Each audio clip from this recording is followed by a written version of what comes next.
So this is yoga online with Dia, April 18th. We're going to go ahead and start the way we always start. I'm going to admit Dana. The way we always start, Dana has a sponge ball. Lying on your back. Are you recording? I am recording. Okay, good. Thank you for asking. Lying on your back, supine. Palms up so that your chest is open and your arm bones are externally rotated. And I want you to practice an extended exhale. An extended exhale breath.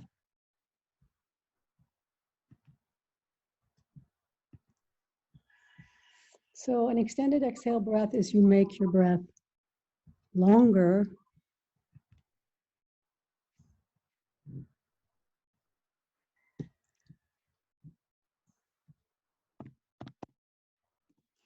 your exhale longer. Let's see here. So you're inhaling and counting the length of your inhale. And then as you exhale, make your exhale longer than your inhale. This is an extended exhale breath. There are other names for it.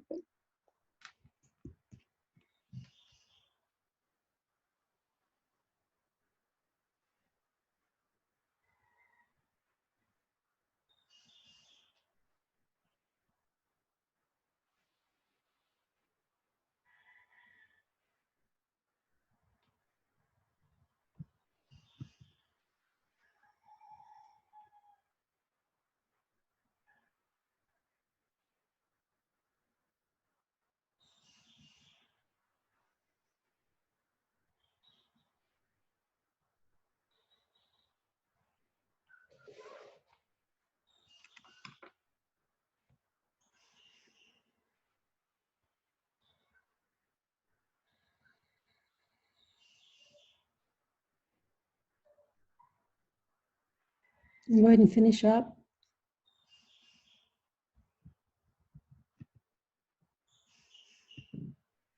And now make little claws of your hands and start to massage your diaphragm where it meets the bottom of the rib cage. So you can use both hands on one side or one hand on one side and one hand on the other. You're just going to take your fingers, your claws, and scrub or massage where the diaphragm meets the rib cage. This is actually going to create more space and more ability to expand in your breath.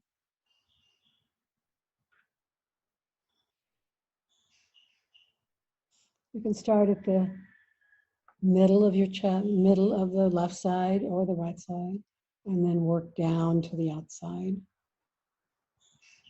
You might find a place that's a little bit sensitive, and maybe you want to stay there, or maybe you want to go pass by it and go to the next spot.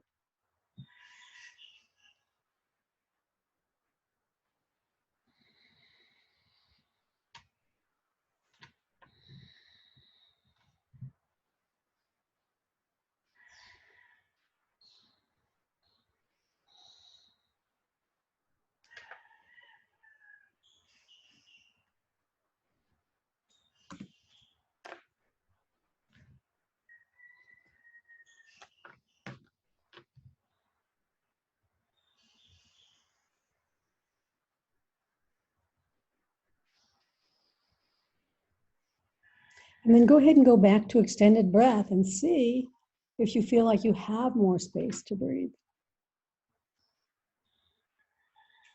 Making the exhale longer than the inhale.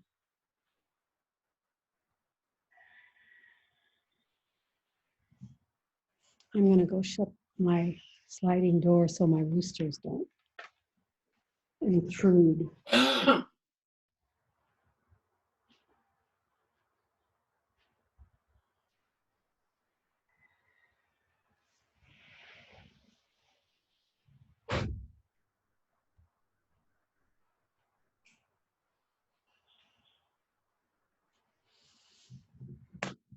Go ahead and bring your hands behind your head, interlace your fingers, create a little cup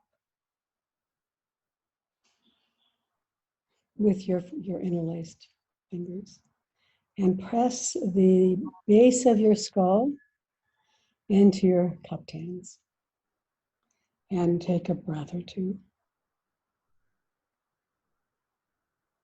And then release. And repeat this 3 to 6 times. You can take your time.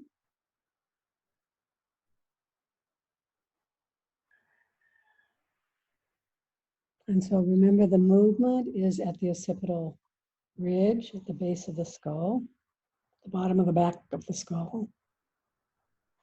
And what happens as a result of that movement is that your chin drops.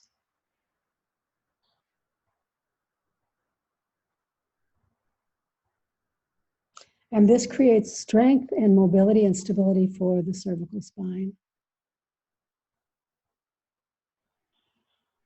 And it's a good prescription if you spend any time at all on your computer, folding forward, rounding your shoulders, or spend any time on your cell phone, looking down.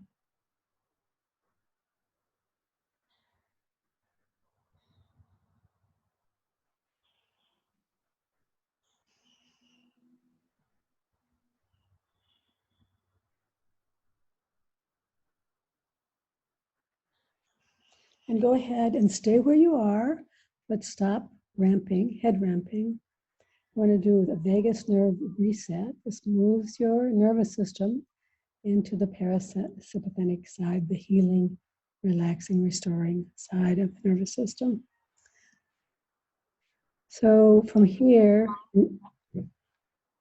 not moving at all, anything but the eyeballs, you're going to shift your eyeballs to the right. Your eyes can be closed or open. Wait here for an involuntary yawn, swallow, sigh, or gulp.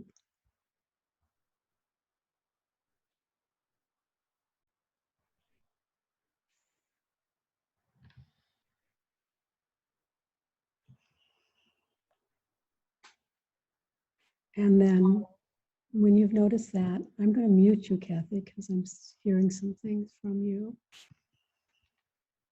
When you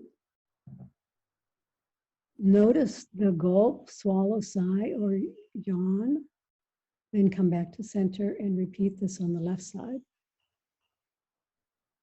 Shifting the eyeballs to the left.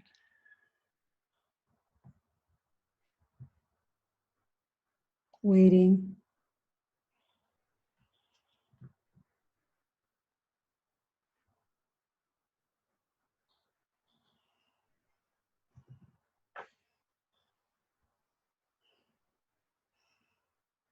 Come on back. And go ahead and do this 2 more times. Right, left, without my cue.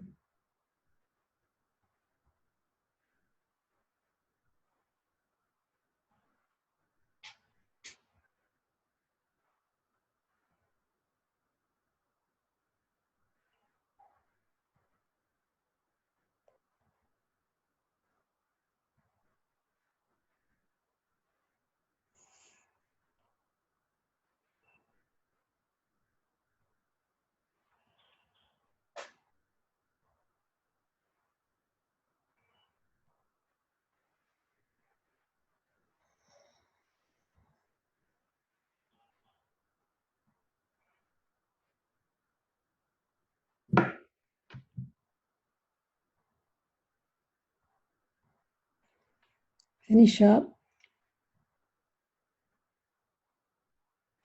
Bring your arms in front of your chin or your throat with your palms first facing forward as if you're going to hug a tree.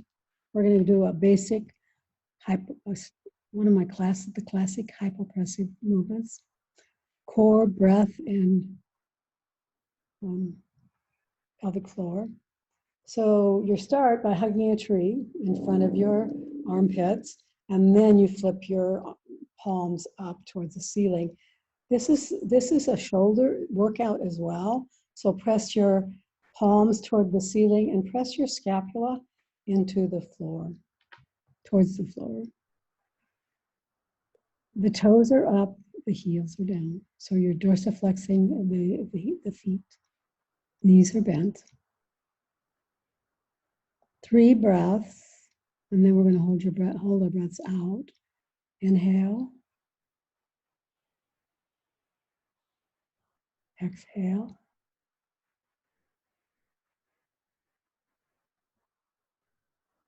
Inhale.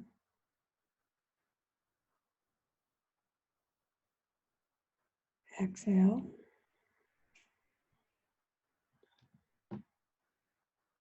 Inhale.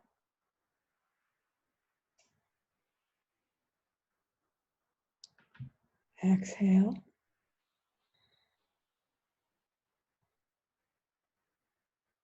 Hold your breath out. No breath. The rib cage spreads. The belly scoops. 1, 2, 3, 4, 5, 6, 7, 8, 9, 10. Go ahead and bring your arms down. Inhale and exhale. So returning to inhaling and exhaling. We're going to do this one more time. Take the same shape.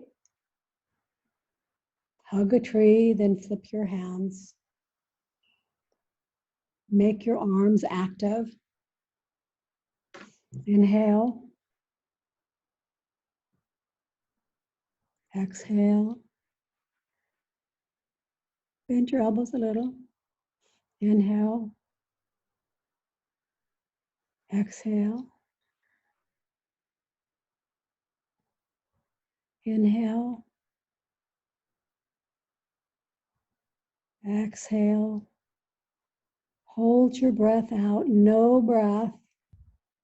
1, 2, 3, 4, 5, 6, 7, 8, 9, and 10. Go ahead and release. Inhale and exhale. Very nice. So Suzanne, I have a question for you. Do you have your sponge ball? Did you order and receive your sponge ball? I'm going to see if it is Suzanne. Can you hear me, Suzanne? I know you're here. I let you in. You're mute. I wonder why she's not. Oh, there, maybe. Yes. Yes. Okay, from Suzanne. So I'm going to ask her in chat because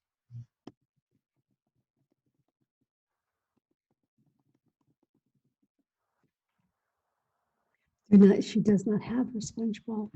Okay, so I'm not going to do the sponge ball today. Everyone else has one. Suzanne, I hope you'll order one. It's a really good tool, and I want to use it for breath work especially. Colleen ordered hers, and it came in 2 days. So that might work for you too. Okay, she says, good, thank you. All right, I'm going to mute Suzanne again. We're going to go ahead and work on balancing, which is what I had made a plan for. And but I was ready to switch because I was so excited because it seemed like everyone had a sponge ball. But Now, Suzanne doesn't have a sponge ball, so maybe she'll have one next week. Yeah, we're gonna start the main body of the practice by coming up to a standing position and walking. So I'd prefer you do this with your socks off, bare feet. And I don't want to cue it. I don't want to cue your walking. I want you to just walk around and notice what it's like. Be aware of your ordinary, standard, everyday walk. And we'll be testing how it feels to walk a couple times today during the class. And just so you know, walking is a balancing act, which is one of the reasons that I do a lot of things on the floor, is so to get, because then you don't have to fight gravity, you don't have to fight for your balance on the floor. And so I do a lot of training and practice on the floor so that you can bring yourself up.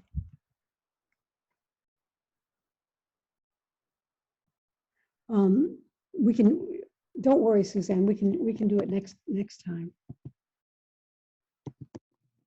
Do the sponge ball next time.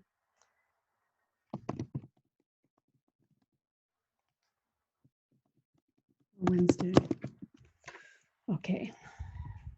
So now I'd like you to just stand in good posture, and I am going to describe my version of good posture, but just so you know, everyone's body is different. So I want you to explore good posture for your own body. So good posture is parallel feet. So the toes are coming forward, the feet are parallel, and then the joints are stacked.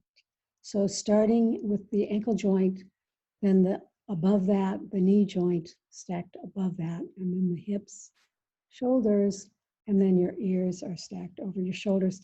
If you want to try to find the optimal open chest position, go ahead and bring your arms into not a hugging tree, but a cactus.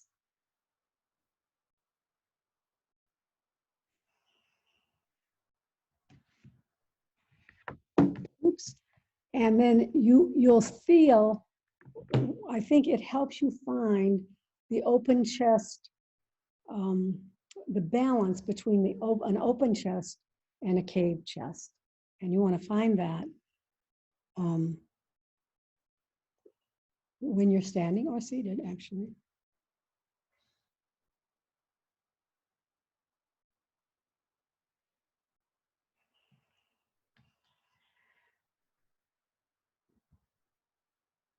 So standing, good posture is a balancing act. And what I'd like you to do is try to notice that. So stand and breathe and be aware.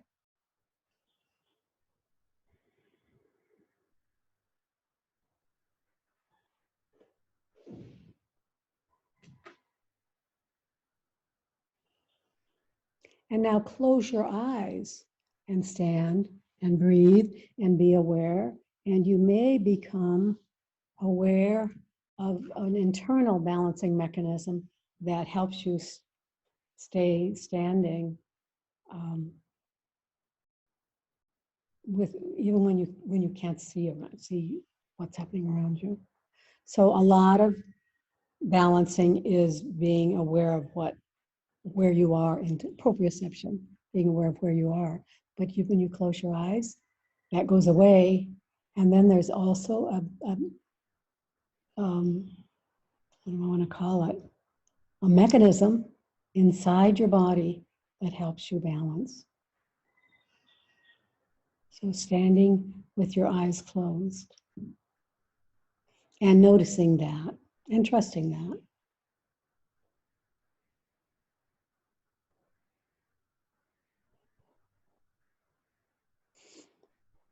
We're going to do standing on one foot.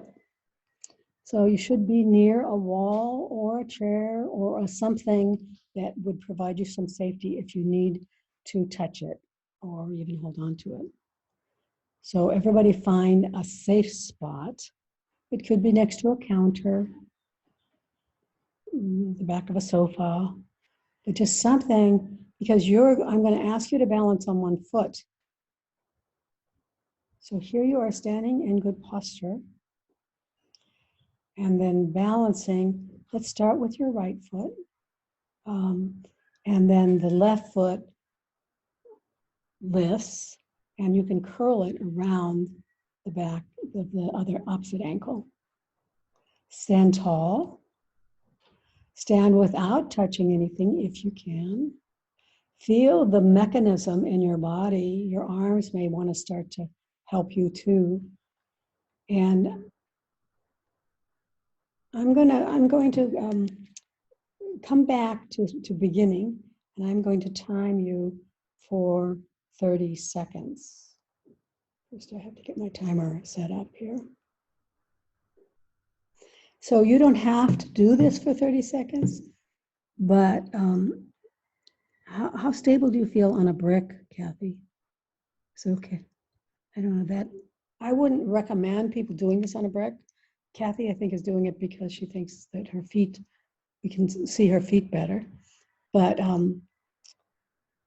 yeah, don't do this on a brick, this balancing on a brick, unless you're very, very steady. Go ahead, and I'm gonna clock you for 30 seconds. So standing on your right foot, balancing on your right foot for 30 seconds.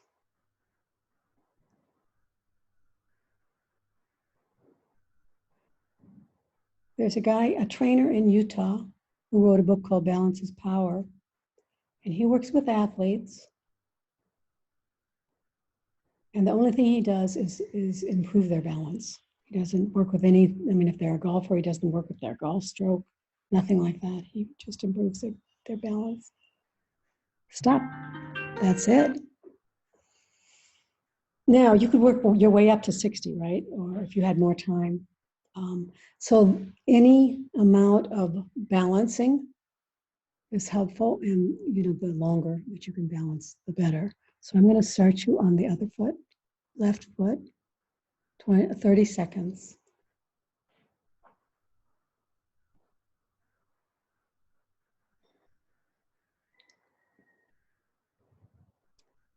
One of the reasons I don't teach tree pose, which is a yoga pose with your knee bent and rotated out to the side, is because it adds another dimension. It can be a distraction. This is purely a balancing exercise. Go ahead and we'll do it again one more time, right, left. So start on the right side.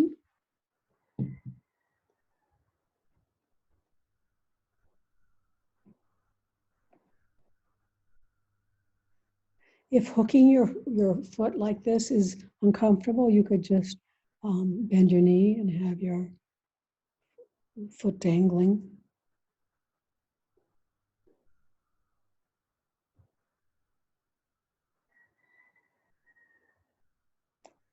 The idea is to find a comfortable place for your foot that you're not balancing on. 30 seconds, switch sides. Start.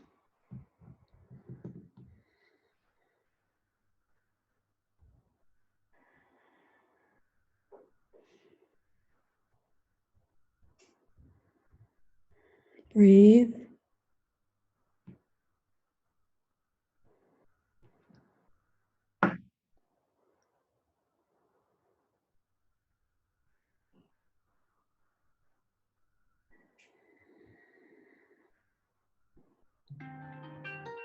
And stop. Now we're going to go ahead and do heel lifts, for which we've done before. One of my favorite movements, actually. Heel lifts, and we'll add therapy ball if you have one later. So the first 10 movements are just without the therapy ball. You're standing. You can be touching the chair or the 6 point or not, and then just lifting your heels 10 times.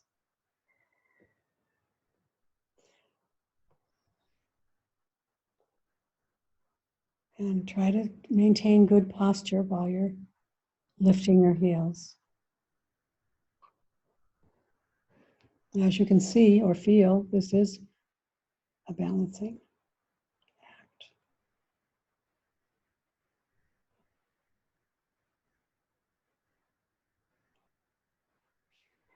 And then go ahead and put a ball, a therapy ball, between your heels at the back of the foot. And do the same thing, 10 heel lifts.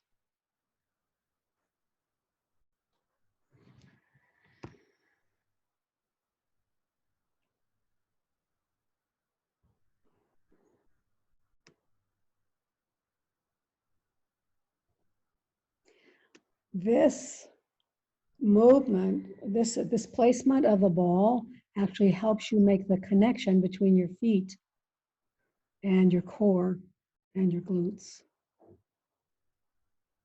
It kind of forces that connection. This is great ankle work and posture work and balance work.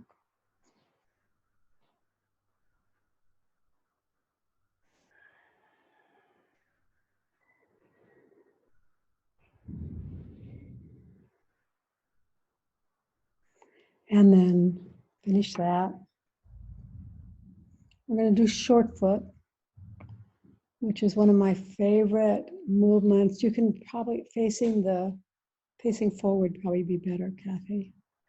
Short foot is a movement that helps the bottom of the foot. It creates a foundation along with the bottom of it, using the arch along the bottom of the foot. It also is helpful for plantar fasciitis. It's helpful for a lot of bunions. So we're going to start, I'm going to do right and left. So start with the right one, the right foot.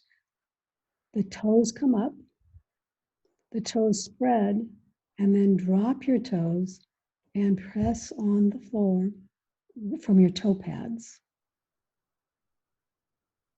And hold and take some breaths.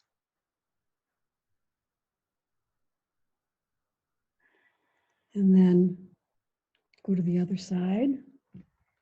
Left foot, the toes come up, spread, drop your toes, press the toe pads into the floor, and take some breaths. Hold the position, not the breath. You might even start to feel that arch that goes from the front of your foot to the back of your foot.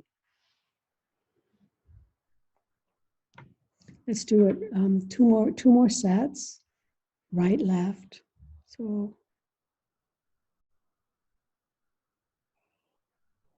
remember to press on the toe pads, not the metatarsal joint. If you see your toes curling, you're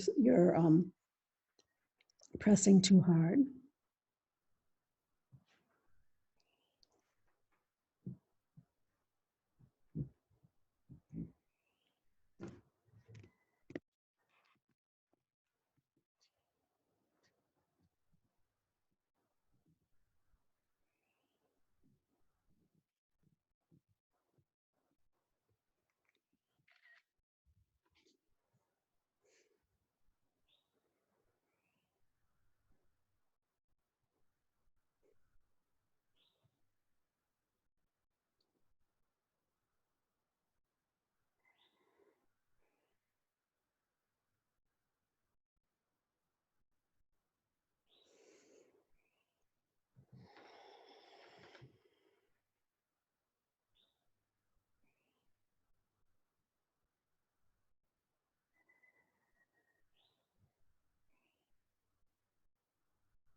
Go ahead and finish up that.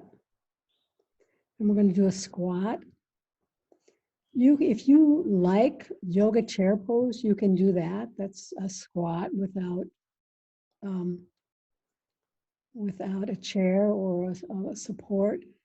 But what I like Kathy to do to demonstrate is a supported squat um, that where she is going to start off a railing or a bookshelf or a counter or the back of a chair, as long as the chair is stable. Nice, okay. So she's going to hold on, put her hands on the railing, the chair, and then drop the buttocks back. So let me say one other thing first. So the legs can be straightforward, the feet can be straightforward, or they can be a little externally rotated, which is what I prefer actually. It creates more balance. So find something that feels comfortable. You're going to sit in it. So go ahead and drop your buttocks behind you. Keep your knees over your toe, over your heels. And straighten your arms, Kathy. Yeah, you need to give yourself more length, right? She needs more space for that. But there. So come down as far as you can. Some people will come down farther. Some people will come down less far. Let so the chair is not creating as much stability as I would like, but uh, you could put your hands on a wall or a bookshelf. The thing I worry about bookshelves is they might fall down on you. So, but a kitchen counter, would be great. And then just come back. See, that's a little better for you, isn't it? Your arms are higher. And this is your squat. And then when you come up out of your squat, you want to use your core and your quads. So come up. Don't use your arms. The arms were there to support the shape of the squat.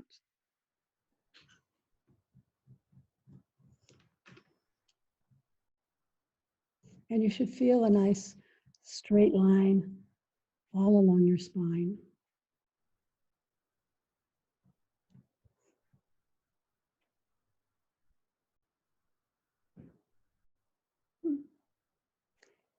Come on up using your core and your quads. And then go ahead and walk around the room again, just like we did before. We're going to do this another time too. Just checking in on how it feels to walk. And maybe there's some changes. Maybe some of the movements we did created more space in your body or more alignment or something that.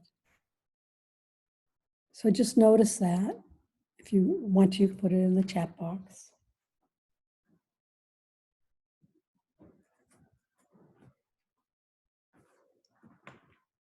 And then come on down to the floor into a quadruped position.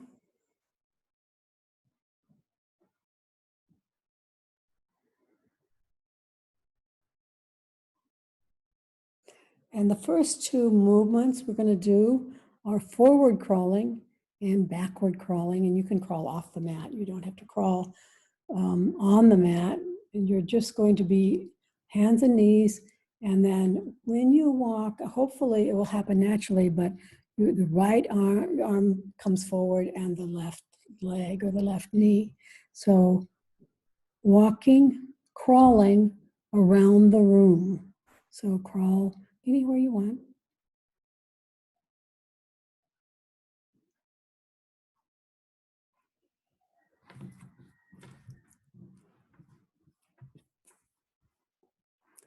Actually, crawling is good for balance. It's a balancing movement. It's a cross-patterning movement, and it's a calming movement. If you're stressed out, or if you have children who are stressed out, crawling would be a good remedy.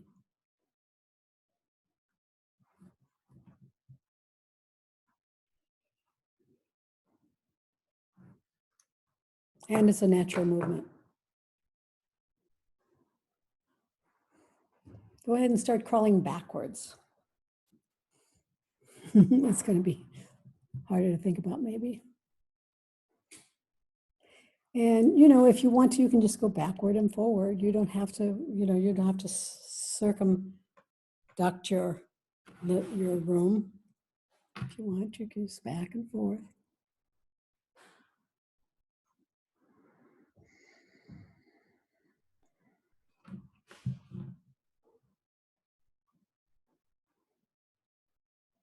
Your puppies might like this.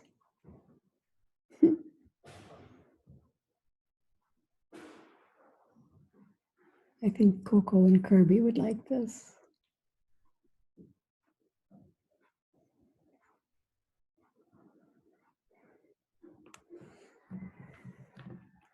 And then stop, and we're going to do bird dog, which is another balancing quadruped movement.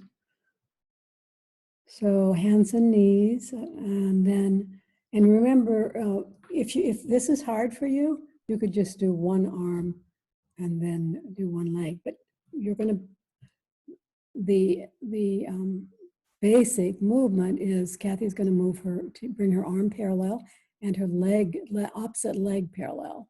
So out, bird, this is the bird dog look. And trying to keep her hips even so she's not rocking her hips, if she can, or if you can. And to stay here and take some breath. This is core work too, core and balance. And then come back and repeat on the other side. Left arm, right leg. Now remember, if this is hard for you, you could do just the arm up and then put it down and put the leg up, and then eventually you'll be able to bring the two together. And come on down. And repeat.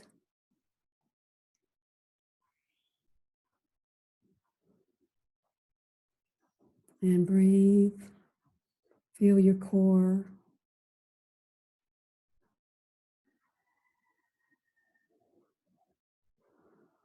And other side.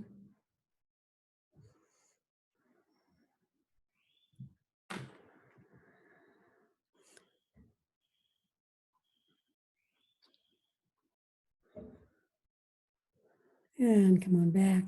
Come on to a child's pose to rest. If this isn't a resting pose, lie on your back and hug your knees. But if it's a resting pose, find it. Find the resting of this pose.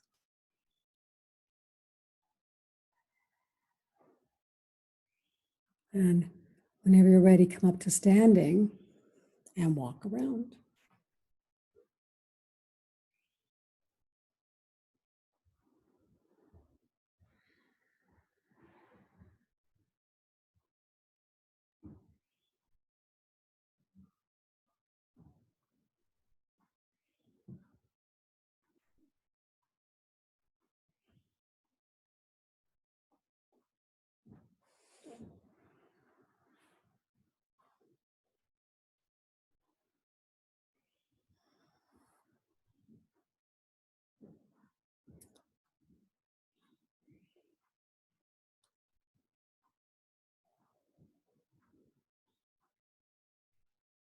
And then bring yourself down to a floor seated position, either a cross-legged position or a knee Z. I've now decided that my name for this knee Z position, it's sometimes called a Z or an S. I'm going to call it a knee Z. So if you're in a knee Z, you may want to put a stack of washcloths under the hip that is dropping.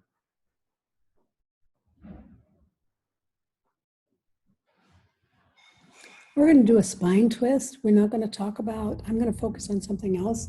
We're not going to talk about the thoracic spine rotating, and we're not going to use the neck. You'll see it's a very small movement. I want you to think of your rib cage, and maybe you can put your hands at your rib cage, or if you have a strap, if you have a yoga strap, you could put a strap around your rib cage.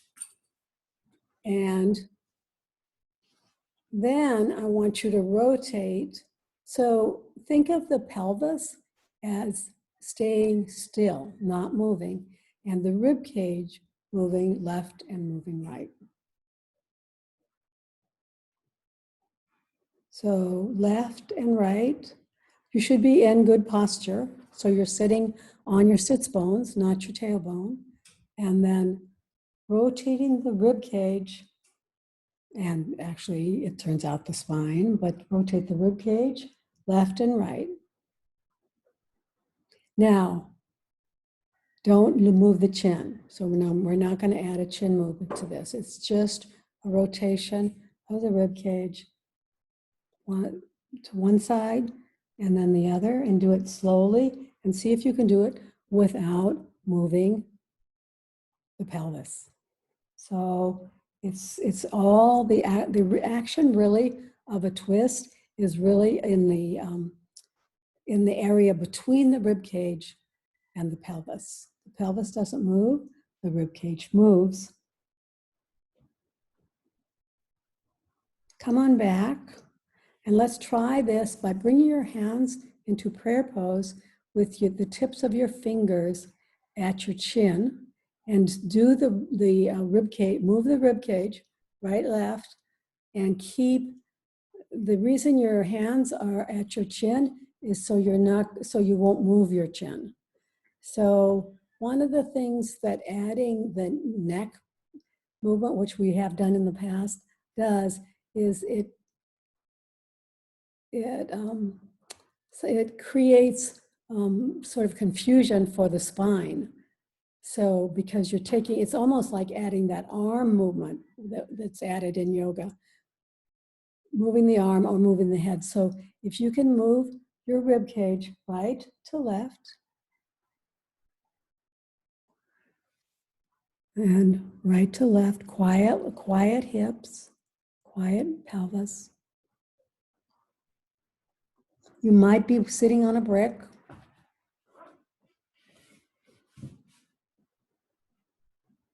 And then come on back. And we're going to do a side bend, and then we're going to see how that affects the spine twist. So put your right hand down on the mat to your side, and then we're not going to take your arm up and over. Just put your other arm at your rib cage and feel the movement that happens.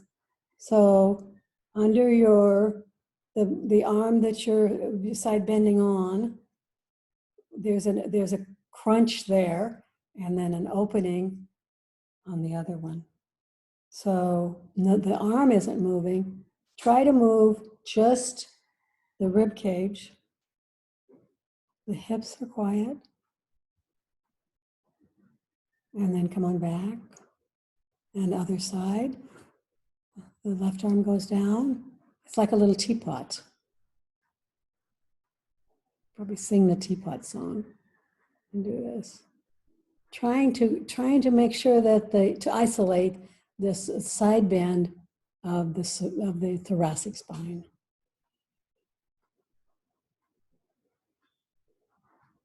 The hips are quiet.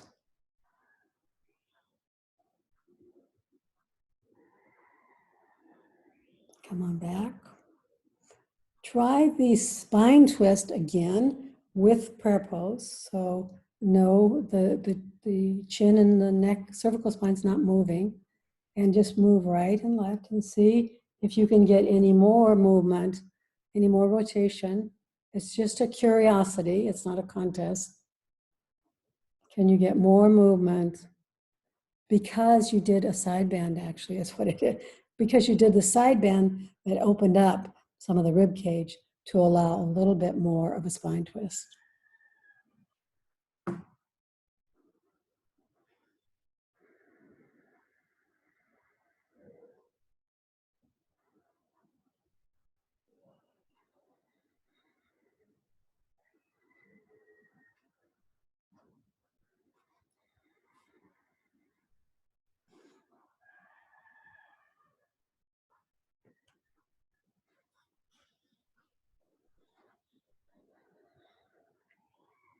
Let's do it one more time, side bend, right arm on the floor.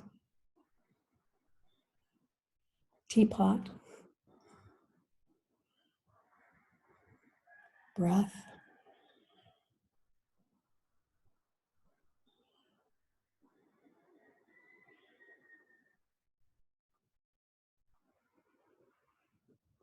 And keep both sits bones on the floor. Come back up to center. Other side.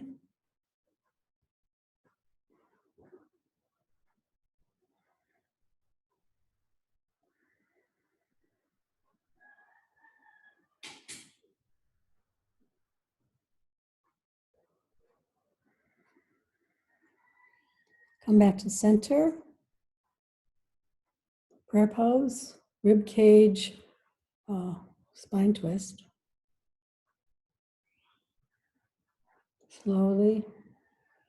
You may have even more range here.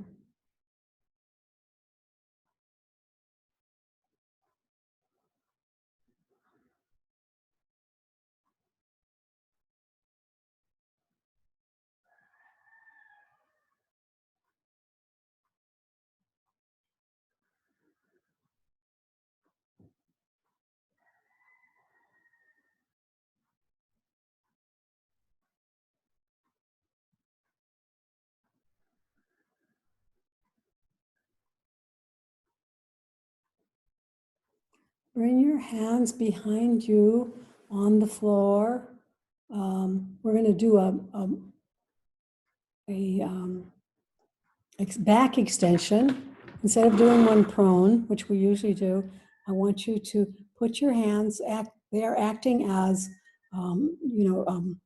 stilts or posts, and then open the chest. You can take the chin up a little bit if you want. Open the chest and take some breaths. You should feel the upper back working.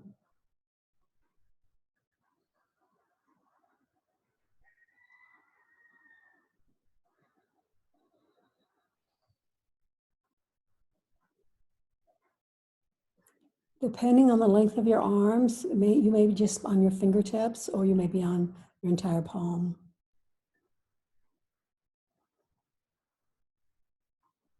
Come back. Scoop your belly round forward a little bit. And then do it again, back extension, open up. The chest opens. The chin can come up a little bit. In fact, what I think we'll add is a C1 glide here. So take your chin down 10 degrees and then to neutral and then up 10 degrees while you're in back extension, seated back extension.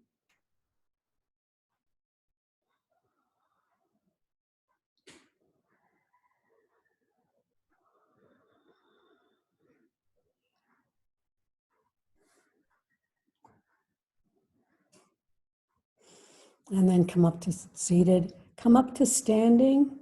This is going to be the last time we're going to walk around and notice.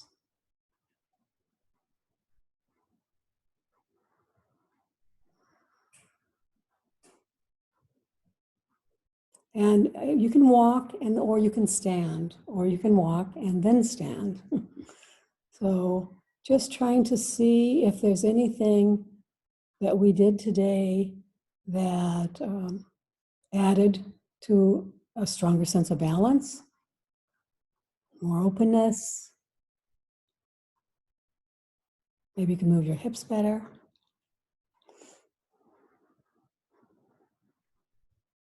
Notice the changes. Capture them in the film of your mind.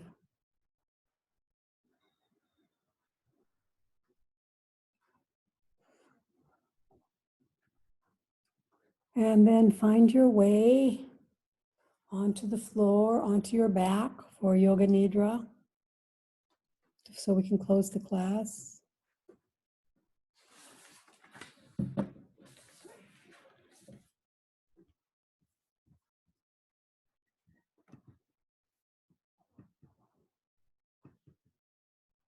You want to be warm and comfortable.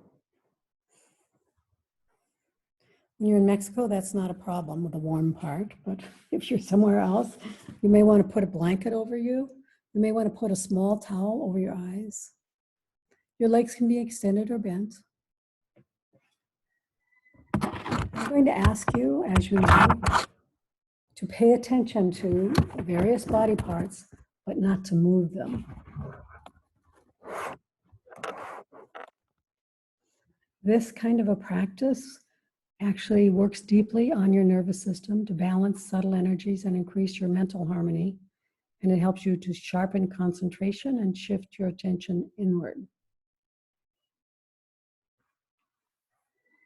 Begin by paying attention to your breath. Breathing in and breathing out. Noticing that the abdomen rises and falls. And bring your awareness to the center of your eyebrows, center of your throat,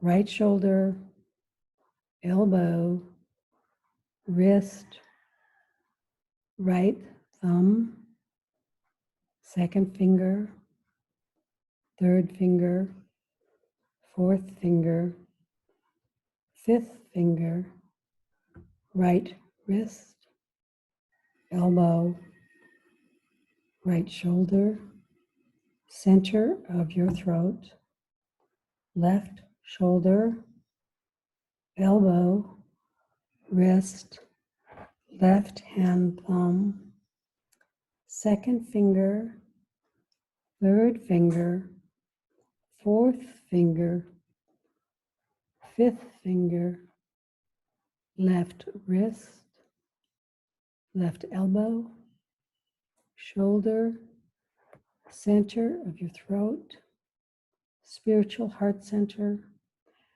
right side of your chest, heart center, left side of your chest, heart center, navel center, center of your pelvis, right hip, right knee, right ankle, right big toe, second toe, third toe, fourth toe, fifth toe, right ankle, knee, hip, center of your pelvis, left hip, left knee, ankle, left big toe, second toe, third toe, fourth toe, fifth toe, left ankle, knee, hip, center of your pelvis, navel center, heart center, center of your throat, center of your eyebrows. This concludes our 61-point guided meditation.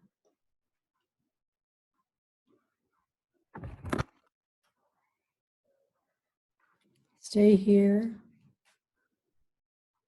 Start to notice your breath in your body in another way.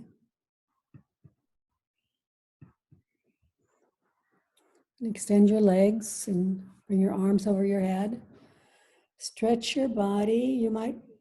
This is exactly where we're working. Try to create more space between your rib cage and your pelvis. That's exactly where we're working today. Wiggle and stretch, right side, left side. Wiggle your fingers and your toes, your wrists and your ankles. And then go ahead and hug your right knee to your chest. And then your left knee. Hug both knees to your chest. Rock from side to side.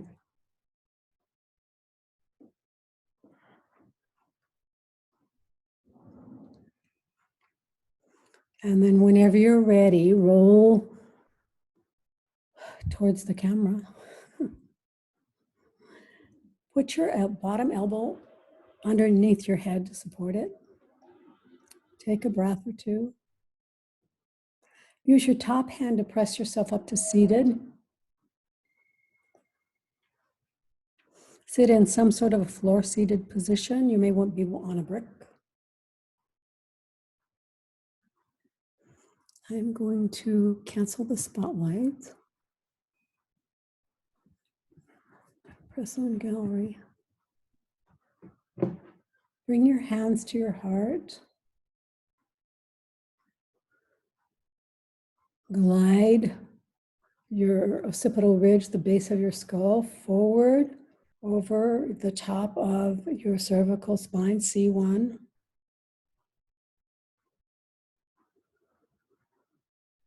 We're going to close the class. Oh, I'm going to unmute you first. Maybe I'll remember to do this next time. We're going to close the class in this position by saying to each other, namaste. Namaste. Lots of that. Thank you. Thank you. All right.